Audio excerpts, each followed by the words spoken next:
What's up guys, Everything Apple Pro here, and I've been waiting for this moment for quite some time. In this video, I'll be putting face-to-face Apple's iPhone X and Samsung's Galaxy S9 Plus in an ultimate speed comparison showdown. So we're going to be testing which one is faster, in which ways, day-to-day usage, actually launching apps, the benchmarks, everything you need to know. And what makes this particularly interesting is that this is the first smartphone that gets to use the Snapdragon 845 chip, and that's the first chip that comes even close to what Apple's putting out on the market right now with the Apple A11. Everyone else can't even come close. So let's see how close Qualcomm got to Apple's performance with the Snapdragon 845. Now do take note, there is an Exynos version as well, which is for other markets. Here in America, we will not be receiving it, and it's even more powerful than what you're seeing here. So I'll have a video up on that shortly. But let's go ahead and do this. I've been waiting far too long. These are the official specs. This is a octa-core processor, 2.7 gigahertz clock speed for the high-end cores,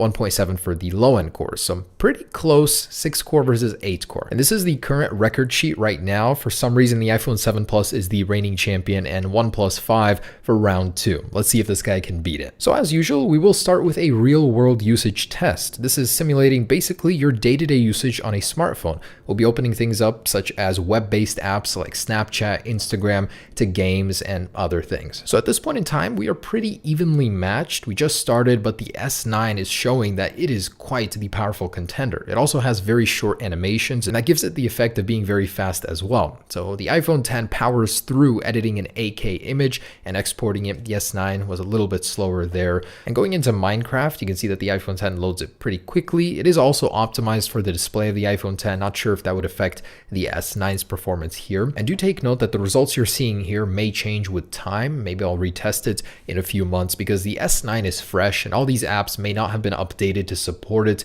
natively with the Snapdragon 845, so that could change. Not to mention it's using a brand new version of Android 8.0, so that could be something to consider as well. So we're on asphalt already, and the iPhone X is just powering through it. Now we're going to the web-based apps, Netflix, and back to a game to shock the system up. So Grand Theft Auto San Andreas hasn't been updated in a while, so I may change this app out with a different one in the future, but it is a pretty heavy one, and both load them incredibly fast. For something that I was running on a PS2 years ago, I'm running it on my phone incredibly fast. And this is something that bothers me about the iPhone. When you're using apps in landscape, you never know where the touch bar is going to be. I like that you can just click on the bottom of the S9 and go home. But okay, we're wrapping this test up now. We're already on Amazon at both, and it's really crazy to see that both of these are at the same spot. I have never had this with any other smartphone. The first round is going to be very close, but we're getting to the part that's usually killer for the Android phones, and that's actually encoding a 4K video and exporting it. So this is where the iPhone's A11 processor shines. I mean, it just tears through it. And this is the very same application on both, very same video, a minute 30, 4K. And the iPhone X seemed to be just a little bit faster here. So going into the stopwatch, we've got a 2 minute and 55 second first round, which is very impressive until you start loading those apps in the very beginning. Because of the heavy processing we were doing with the export of the 4K video, the iPhone forgot all about them, completely refreshed your spot in them, so you have to spend time waiting for the app to load again. Meanwhile, the Samsung Galaxy S9 Plus is breezing through them. Samsung gave it 6 gigabytes of RAM, that's 2 over the last version, and this was a problem that the old S8 had. No longer is that an issue with the Galaxy S9 Plus, as with those additional 2 gigabytes of RAM, you are able to get into the spot of all of those apps even after exporting a 4K video. That is impressive. Now, I'm not sure if this is something that Apple can fix with a software update or if this is just a hardware limitation with the 3 gigabytes of RAM, but if you use a lot of apps, it might bother you that some of the older ones that you haven't used in a little while will refresh quite often in comparison to the Samsung Galaxy S9 Plus. And as a result of those 3 additional gigabytes of RAM, the S9 Plus is done with round 2 at 44 seconds. Meanwhile, the iPhone X, you can see where the apps stopped being reloaded, as all of the apps past Netflix had their positions saved, they weren't reloaded. So that came in with a 1 minute and 10 second round 2. Wow, this is close. The S9 beat it in lap 2, but the iPhone had a 10-second advantage over lap 1. Wow, Samsung, seriously, good job. I did not expect those results from Samsung Galaxy S9, and it has blown me away. So let's do some more technical tests. We're going to do a startup and then launch apps side by side and go on from there. So let's go ahead and turn these off. And this test is really not that important, but I like to throw it in here anyways. So starting up in 3, 2, 1. And they should be off. So this is basically Android versus iOS startup test, and depending on which version you're running, it's going to be a little bit different. I know iOS 11.2 and up actually turns on a lot faster than before, so really just depends on the version you're running. But in this case, oh, the iPhone 10 actually did turn on faster. It's the carrier screen on this guy that kind of made it stumble. So depending on which carrier you have, you will have a slightly different result on the S9. But that test doesn't really matter. Both were really close and really fast. So let's go ahead and do some app launching side by side with the app switchers cleared. And advantage here is you can just clear it with one button. Here you literally got to swipe it up all by yourself. So super annoying. But anyways, with these side by side, let's just launch them. Starting with Snapchat in 3, 2, 1.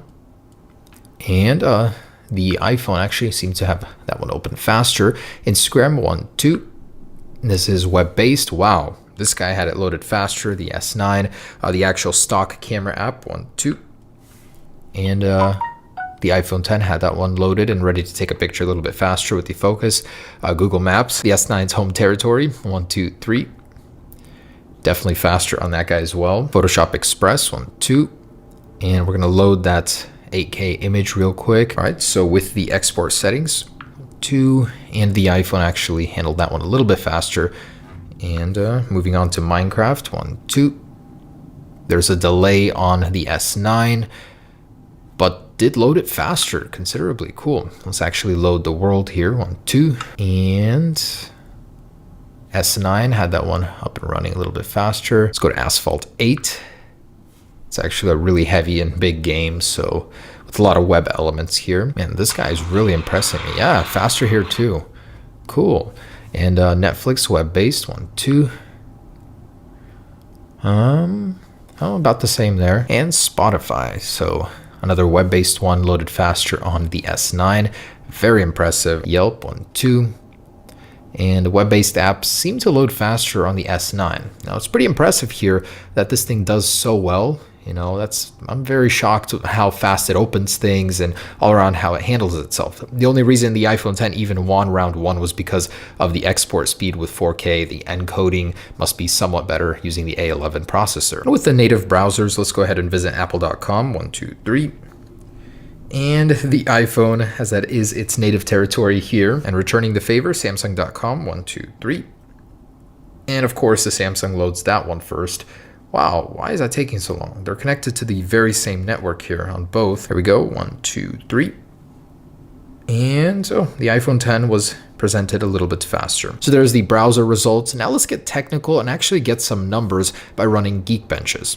Okay, definitely was not expecting a score this low on the Samsung Galaxy S9. The leaked Geekbenches before it was even released were actually much higher using the same processor. So I don't know what gives. I'll clear the app switcher and rerun it because a 1732 single core score is ridiculous on this phone. I think that's slower than the S8 possibly even. So something's going on here. Let me rerun that real quick. All right, so that's more like it when it comes to the single core score, but still almost half of the score of Apple's iPhone 10. Now, I'm not sure if something's wrong or what, but this is not the score I was expecting out of this phone, but still an improvement over the S8, even though not by much. The multi-core score is definitely an improvement over the S8, but the Exynos version of this phone will have an even higher one. All right, so let's go ahead and run an Antutu benchmark real quick, get a feel for the GPU performance. Wow, what a monster. 258,726 Antutu score versus 191,000 on the iPhone 10. So this combines several things together and gives you a total results. But the CPU performance of the octa-core definitely outperformed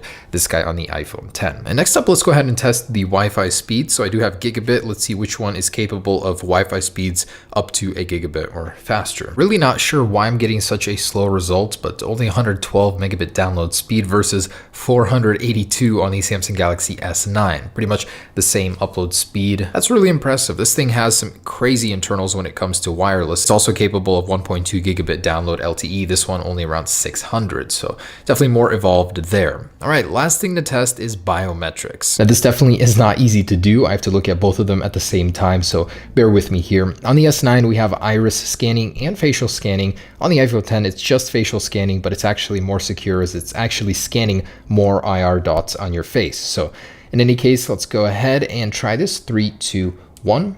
I have to swipe up. Oh, wow. That is so much faster on the S9. Once again, 1, 2, 3. Yeah, the animation on the iPhone 10 kills it. That's crazy. 1, 2, 3. Wow. Okay, so no question, the Samsung Galaxy S9's facial scanning feature on lock is actually faster. Now let's try it with the fingerprint sensor here. All right, so putting both to sleep here, and I'm gonna try and do this as evenly as possible. 3, 2, 1.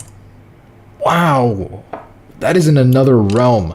That's crazy. So once again, Face ID versus fingerprint sensor, 3, 2, 1.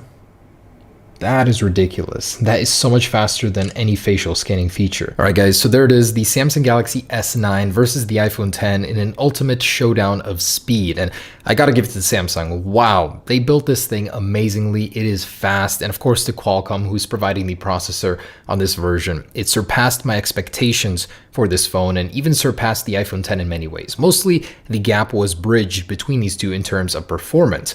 Now, the iPhone 10 still has the clear advantage of actually having more raw CPU power, although this one seems to utilize it a little bit better. And the fact that it has more RAM is definitely a big plus when it comes to reloading old applications. You don't have to reload them. They're already still there. Also, this thing seems to launch most apps a little bit faster. In day-to-day usage, it seems like I'd appreciate the S9's speed a little bit more. Otherwise, they are very, very close. I mean, it's hard to go wrong with either one because of how close they are in terms of speed. Certainly, neither one of these is slow by any standard. So thanks so much for watching, guys. There is the Snapdragon 845 version. Stay tuned for the Exynos one. That one should be interesting. Peace.